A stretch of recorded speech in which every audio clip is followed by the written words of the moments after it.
नमस्कार दोस्तों, स्वागत है आपका मेरे चैनल पर। आज हम डिस्कस करने वाले हैं शिमला के नामांकन के बारे में। हमने शिमला के इतिहास के बारे में अभी तक पढ़ लिया था और आज हम पढ़ने वाले शिमला नाम कैसे पड़ा, जो वहाँ की बिल्डिंगें हैं या वहाँ पे कोई व्यक्ति आया होगा या गवर्नर जनरल आए होंगे, उस चीज के बारे में हम पढ़ने वाले हैं जो आपके एग्जाम के लिए बहुत इंपॉर्टेंट है। ठीक है, तो हर एक डेट आपने याद रखी। जो क्वेश्चन शिमला में से आते हैं वो इसी में से ही आते हैं। अधिकतर आपको लग जाएगा पता कि हाँ ऐसे आते हैं, तो वो चीजें आपको इस चीज में देखने को मिलने वाली है जो आपको एग्जाम के पॉइंट ऑफ व्यू से बहुत इंपॉर्टेंट होने वाला है।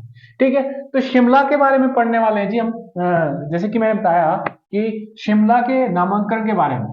ठीक है, शिमला कैसे पड़ा, शिमला किस नाम से पड़ा, वो सारी चीजें आप इसमें देखने वाले हैं आज, जो आपके एग्जाम के लिए बहुत इंपॉर्टेंट है। ठीक है, इसमें पहला पॉइंट क्या दिया है, इस क्षेत्र में श्यामला देवी माता, बोलते हैं कि काली माता का रूप था। ठीक है, काली माता के नाम से, मतलब जो काली माता है उसके लिए है, और ये कालीबाड़ी में स्थित है। शिमला के कालीबाड़ी में स्थित है, तो श्यामला देवी के नाम पे शिमला पड़ा है। ठीक है, तो वो चीज आपको इसमें। अब शिमला बहुत सारी रियासत को मिलकर बना, जैसे आपने सुना होगा कि 26 रियासत को मिलकर, 30 रियासत को मिलकर बना है। तो जब ये बना तो ये 1816 में शिमला का गठन किया गया इन रियासतों को मिलाकर। ठीक है, तो 1816 में शिमला का गठन किया गया। 1817 में, डेट आपने याद रखनी जितनी मैं बताने वाला हूं, 1817 में दो अंग्रेज अधिकारी आते हैं शिमला में, और जिनका नाम है पैट्रिक जेराल्ड और अलेक्जेंडर जेराल्ड। ठीक है, वो अपनी डायरी में लिखते हैं शिमला गांव के बारे में। ठीक है, शिमला किसके बारे में, शिमला गांव के बारे में, तो वो आपको इस चीज के बारे में। 1819 लेफ्टिनेंट रोज ने इस शिमला की खोज की और उसने लकड़ी का मकान बनाया शिमला में। शिमला में उसने लकड़ी का मकान बनाया, ये आपको इस चीज के बारे में पता होना चाहिए। नाम क्या है ये आपने आप। 1822 में कनेडी, जिसको बाद में आप कनेडी हाउस भी बोलते हैं आज, शिमला आया, और मेजर कनेडी है नाम, उसने पक्का मकान बनाया। देखो पक्का मकान किसने बनाया है, वो बनाया है मेजर कनेडी ने, जो आपको इसके बारे में पता होना चाहिए।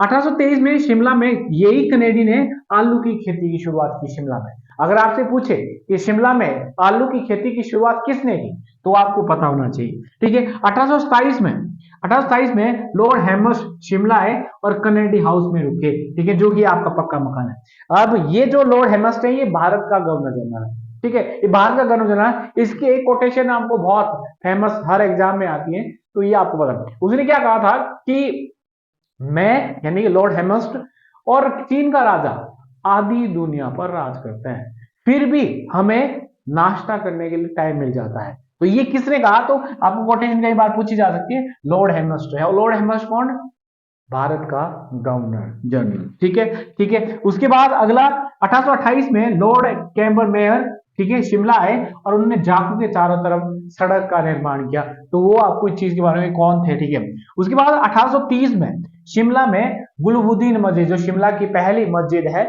और सबसे बड़ी मस्जिद भी है, उसका निर्माण किया। ठीक है, कब किया गया, 1830 में गुलबुद्दीन मस्जिद का निर्माण किया गया। 1832 में विलियम बेंटिंग। अब विलियम बेंटिंग कौन है, ये भारत का, जो उसका पहला था ना वो बंगाल का गवर्नर जनरल था, ये भारत का प्रथम गवर्नर जनरल है, वो 1832 पे शिमला में आते हैं। ठीक है, तो आपको ये पता होना चाहिए कौन कब आया, किसने क्या बनाया, वो चीज आपको पता होनी चाहिए।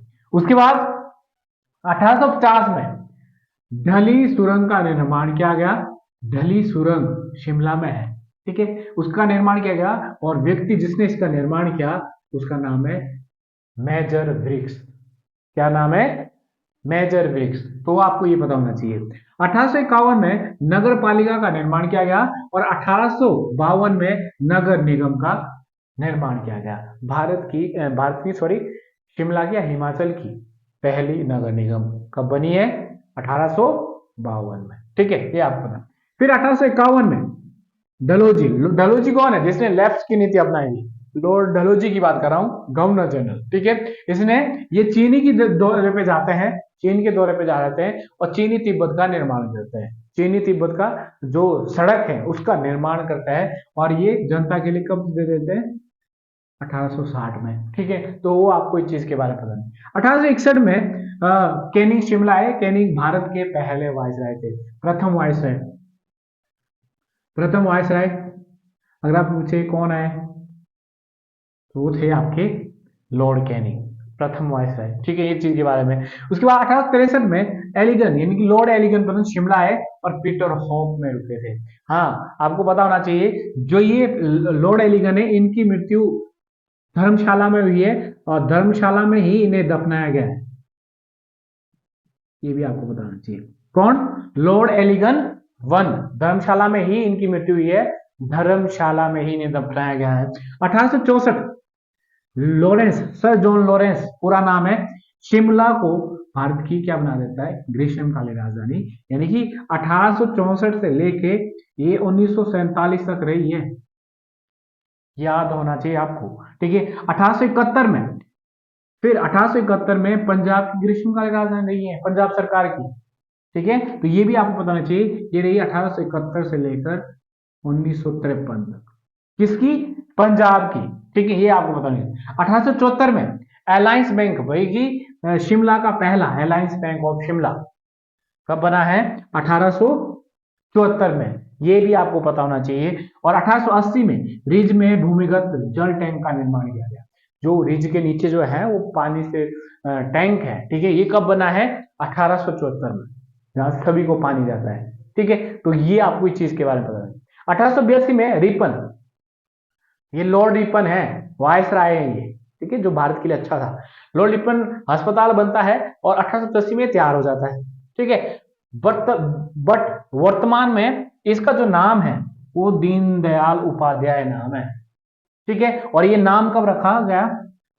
1990 में, ठीक है। तो ये सारे के सारे ठीक आपको पता होना चाहिए। तो हमने कहां से किया है? 1816 से लेकर 1882 तक, ठीक है। तो क्या क्या हुआ, क्या क्या चीजें शिमला में बनी, वो सारी एक एक चीजें जो आपको पता होनी चाहिए। कनेडी कब बना है, मैंने अंडरलाइन भी किया उस चीज को, वो आपको पता होना चाहिए, ठीक है। एक इसका दूसरा पार्ट आएगा जो 1882 से लेकर जो आज तक का आपको इतिहास पता होगा उस चीज के बारे में, तो वो भी बहुत इंपॉर्टेंट है। यानी ये वाला टॉपिक और अगले वाला टॉपिक बहुत इंपॉर्टेंट है, ठीक है। तब तक के लिए धन्यवाद।